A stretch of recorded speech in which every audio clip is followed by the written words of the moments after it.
our Zina time. Come on and give God some praise.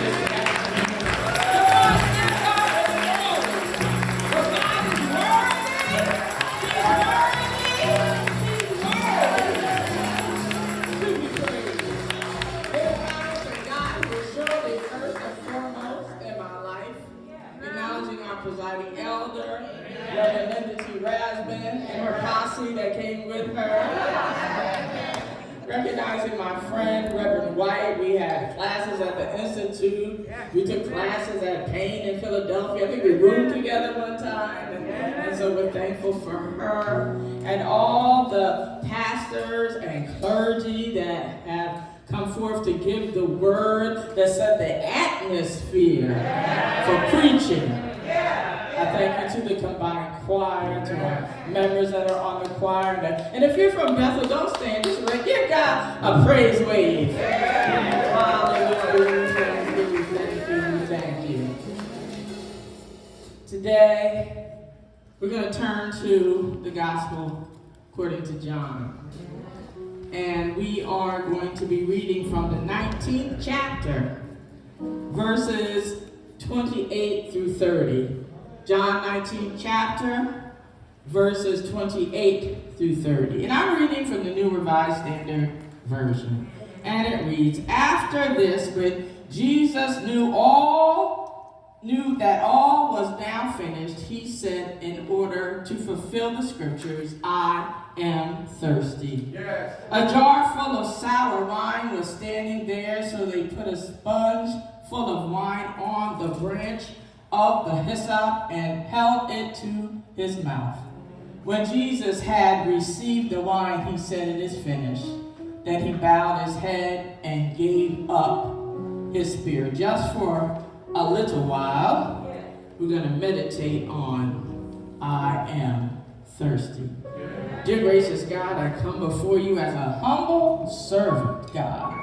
Fill my cup and let it overflow. That somebody that came to church this morning who feels discouraged will be lifted up, God. Those who came to church that feel like they could not make it, will God stand for you? And someone who came to church, God, that does not know you will be saved by your word. Let the words of my mouth and the meditation of my heart be acceptable in thy sight. Oh Lord, my strength and my Redeemer.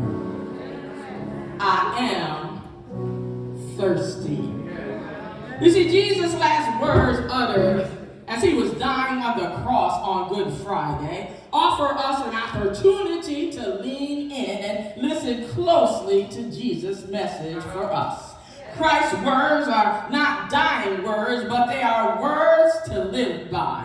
For the past couple of weeks, our church has been studying the 7 last words in Bible study. And there's an author named Susan Robb said these words are those, even though Jesus is not saying a lot in those sentences, there is no long dissertation, but these words reflect Jesus' love and compassion, his tenderness and his forgiveness, and his unconditional love for us. Jesus' last words are guideposts for those that are living in this land, on this side of the River Jordan. Yes, church, as we reflect on Jesus' 5th word, we come to realize that there is a difference between thirsty and really being thirsty. Yes, there's one thing to sit inside of a building and realize that your mouth has become dry.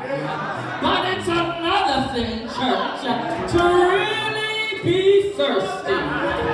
Being in the midst of a desert place for days without water, without any flowing rivers, without any lake, without anything to drink. That's being thirsty.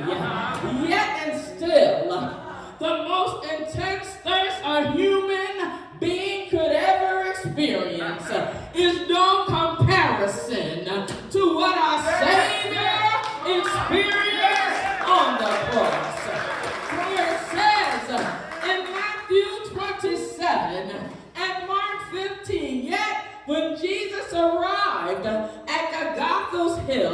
he was offered this bitter wine to drink, for it was sour.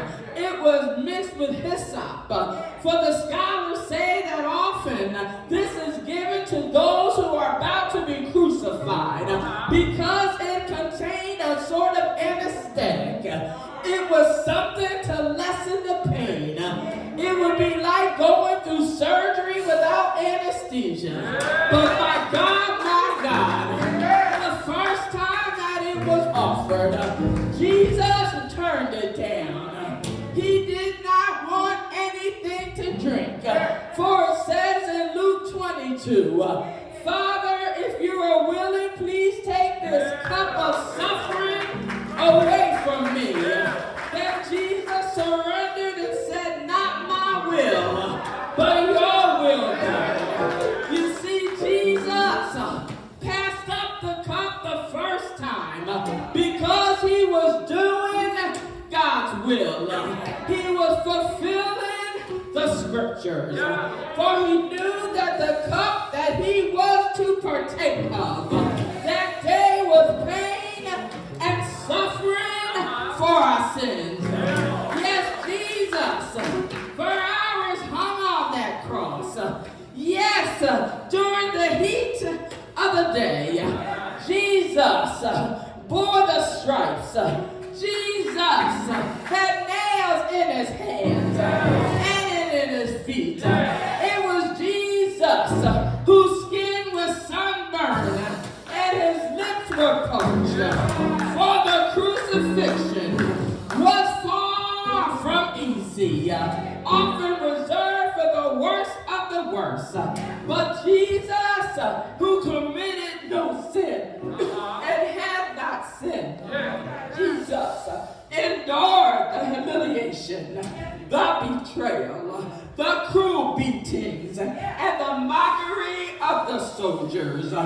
Jesus endured the torture and the agony of the cross. Satan, get thee behind me.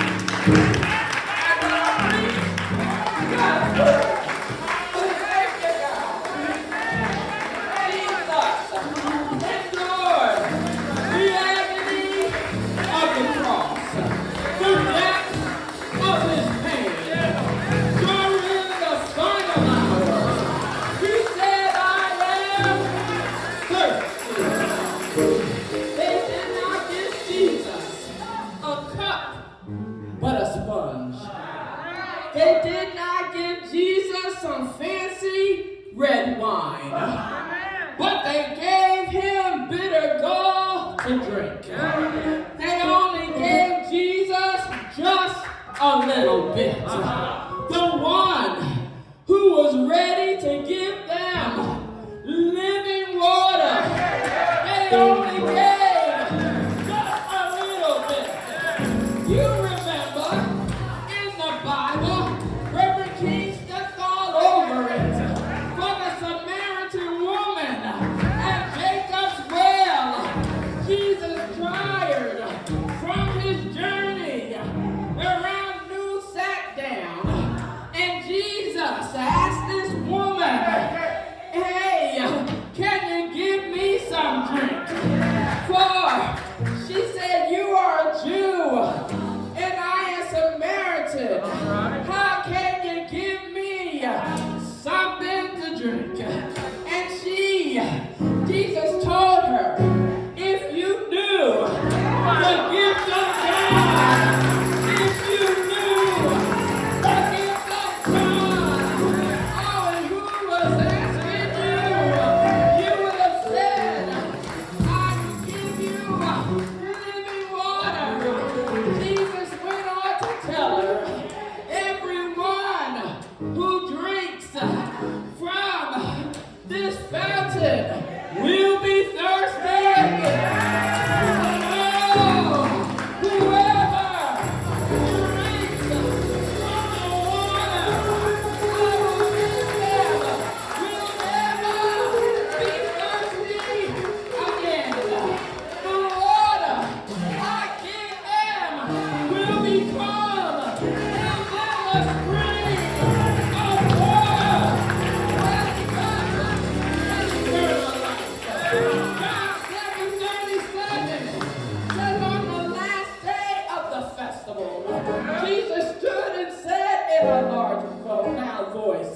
Let anyone who is thirsty come unto me. Are you thirsty this morning? He said, whoever believes in me will have rivers of living water and will flow within them. Are you thirsty? Are you ready?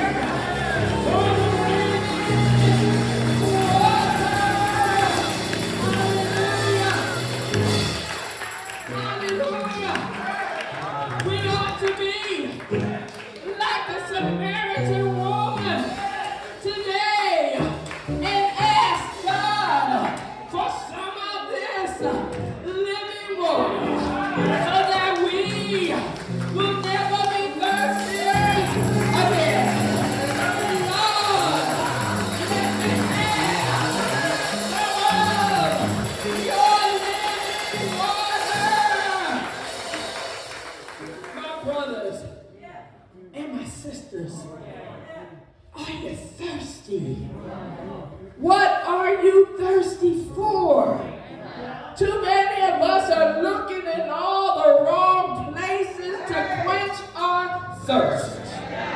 The Samaritan woman had 5 husbands, and the one she was with was not hers. Yes, some of us been looking to quench our thirst in the wrong relationships, unrighteous living, backsliding, distracted by the worldly things, but yet we've lost our taste for Jesus. We've been stuck in those dry places for far too long. We got a dried up faith, dried up giving, dried up testimony, dried up praise, dried up worship.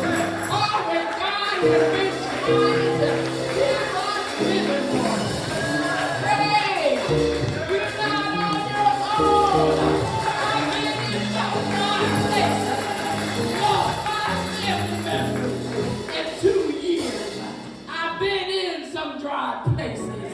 Had sickness, had pain. But don't you know, God said to my enemy, not that one. I thank you, God, that you gave me living water when I was down in the valley of the shadow of death. My cup still overflows. For the song says, hey,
if you have to leave out, there's an entrance on the side and in the back that you can go into to purchase your dinners if you need to leave early.